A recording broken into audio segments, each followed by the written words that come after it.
Comienzo por presentarles a un invitado muy especial que va a estar orientándonos en el programa de hoy. Él es el médico psiquiatra, sexólogo, Gabriel Jaime Montoya, que es un gran amigo de Más que Piel y que nos va a estar orientando mucho en el día de hoy. Gracias por estar con nosotros. Claro que sí. Gracias por esto de ser un gran amigo de Más que Piel. Es verdad, claro que sí.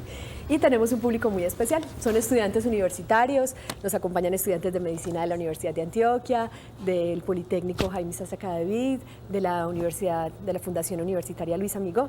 Bienvenidos todos. Gracias por estar con nosotros.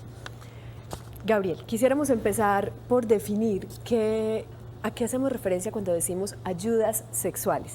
Normalmente necesitamos ayuda en eso del placer sexual, el placer dentro del encuentro sexual. ¿Qué es una ayuda sexual? Una ayuda sexual es todo objeto o técnica, porque no siempre estamos hablando de aparatos. Incluso una técnica, una manera de hacer las cosas es también una ayuda sexual, que busca potenciar lo placentero del encuentro sexual. Es decir, que sea más erótico, que se disfrute más, que la pareja sienta que el nivel que alcanza de intimidad es mucho mayor que si no lo tuvieran en ese momento. De hecho, muchas de las ayudas sexuales también se emplean precisamente para corregir, en ciertos casos, disfunciones sexuales, es decir, cuando las personas sienten que no funcionan bien en la parte sexual. O sea, no estamos hablando solamente de enriquecer el encuentro, sino en algunos momentos puede aliviar, digamos, traer una experiencia más sana y placentera de la sexualidad. Tienen un poder terapéutico, pero a mí también me gusta pensar en algo, y es que tienen un poder de aprendizaje. Lo que pasa es que en sexualidad también nos falta aprender. Y muchas veces cuando uno les dice a las personas que lo consultan, bueno, ¿y qué tal? Ya exploraron, por ejemplo, si las rodillas son una zona erógena o no. Y de pronto cuando empiezan después a explorar en la intimidad dicen, y sí, sabe que se siente bien. Eso es precisamente lo que estoy buscando y lo que estoy proponiendo con las ayudas sexuales. Saber que podemos todavía aprender sobre la sexualidad y disfrutar en compañía estos descubrimientos. Quiero recordarles a los televidentes que tenemos como siempre una pregunta del televoto. Es la pregunta que busca sondear lo que ustedes en casa están pensando acerca de este tema. La pregunta que hemos elegido para hoy es: ¿crees que el uso de ayudas sexuales incrementan el placer durante el encuentro sexual? Si es así, marca por favor el 444-3040. Si consideras que no es así, marca por favor el 444-3041. La pregunta frente a las ayudas sexuales entonces también es en cuanto a los tipos. Si uno dice ayudas sexuales y hablamos incluso de técnicas, no solamente de objetos, como lo está explicando aquí el doctor Gabriel Jaime, pues qué bueno saber cómo se clasifican. ¿Existen tipos diferentes de ayudas sexuales? Claro, habitualmente las personas conocen, y cuando hablan y conocen del tema, se utiliza un término de juguetes sexuales. A mí me gusta utilizar ese término también porque habla de lo lúdico, de la capacidad de juego y de pasar un buen rato también. Pero hay que también acompañar esto del sentido de decir, es algo que ayuda a sentir más placer, ayuda a experimentar mejor en pareja la vivencia. Pero ojo, con mucho cuidado aquí, porque muchas personas creen que eso puede desplazar a la pareja y es un gran error.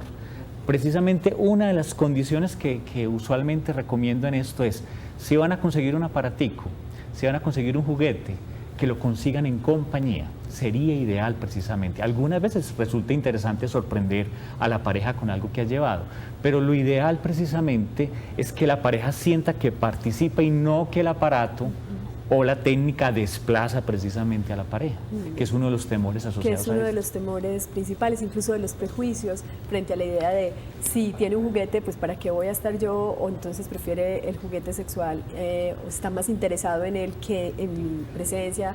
En fin, son parte de las y ahí precisamente es donde uno empieza como a clasificarlos también a partir del uso que uno les da. Entonces puede ser desde cremas que ayuden, por ejemplo, a los masajes, hasta aparatos que tengan, digamos, capacidad de vibración, de generar estimulación en la zona genital o en otras zonas corporales, y otros elementos incluso pueden ser audiovisuales, por ejemplo.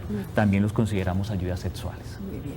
Les recuerdo a nuestros televidentes el tema de hoy, ayudas sexuales. Es un tema de interés para la pareja, es un tema de profundo interés en general cuando hablamos de la sexualidad y del placer. Vamos a estar mirando cuáles son los mitos, los miedos, los prejuicios, las cosas que hay que analizar y el tema de la comunicación, que el doctor Gabriel Jaime lo menciona muy bien. Les recuerdo los teléfonos 381-5454, nuestras líneas telefónicas 851-1170 y el número de contacto a nivel nacional es 01-8515-015.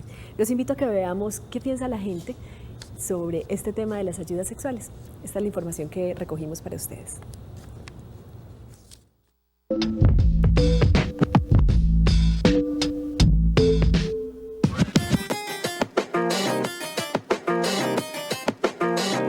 Pues a la persona que le guste, pues le respeto, pero no le comparto. Yo digo que eso es cosa de cada quien el que la quiera usar. Hasta el momento no los he utilizado, pero pues no tengo nada en contra de eso. Me parece chévere. Me parece que sí ha habido una relación. Estimula como una relación mejor y se compenetra uno más. Hay personas que no saben muchísimo de eso y allí aprenden más. Eso sería una parte importante para romper la rutina, creo, para modificar la rutina diaria, pues que se vuelve un peso con el tiempo. Lo que pasa es que no sé, ya cuando lo llevan como a una depravación, ya ahí sí, pues ya lo llevan como por otro lado. Le ayudan a uno con la imaginación y todo. Sí, bien, es una alternativa pues muy, no sé, novedosa.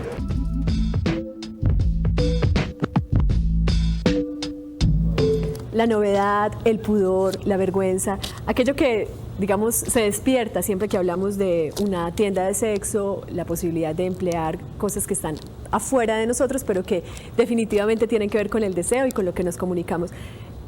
Doctor, mencionaba algo muy importante y es el tema de la comunicación. ¿En qué medida, digamos, cuáles son los alcances de una ayuda sexual? A veces las personas creen también que allí pueden encontrar la solución absoluta a ciertos problemas de incomunicación o incluso disfunciones que requieren otro tipo de apoyo o de tratamiento terapéutico.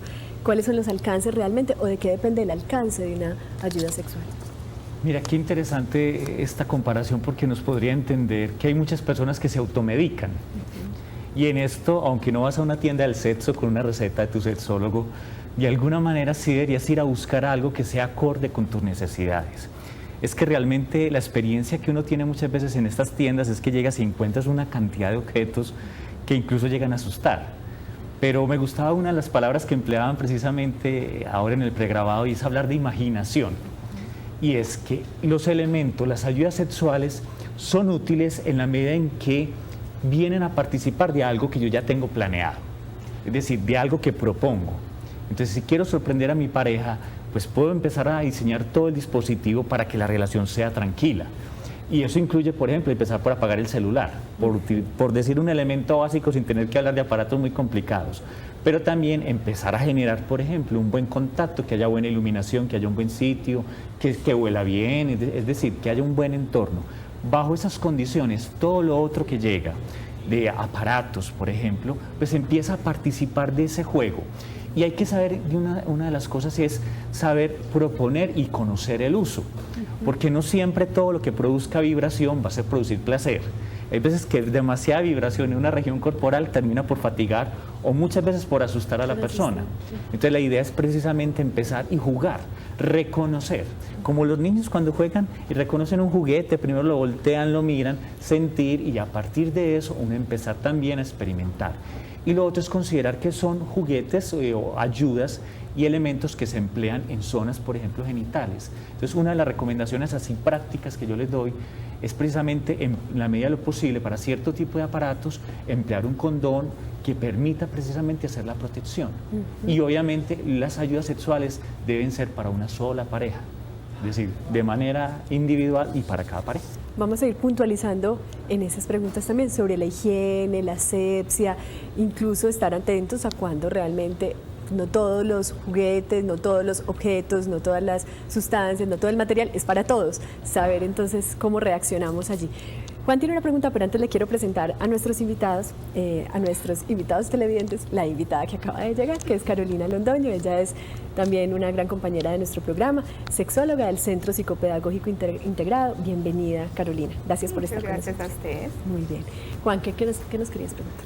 Bueno, sí, primero para aclarar que me parece fundamental que todas las personas empiecen como a tener un conocimiento más abierto sobre la sexualidad, es fundamental pues en la vida personal de cada uno.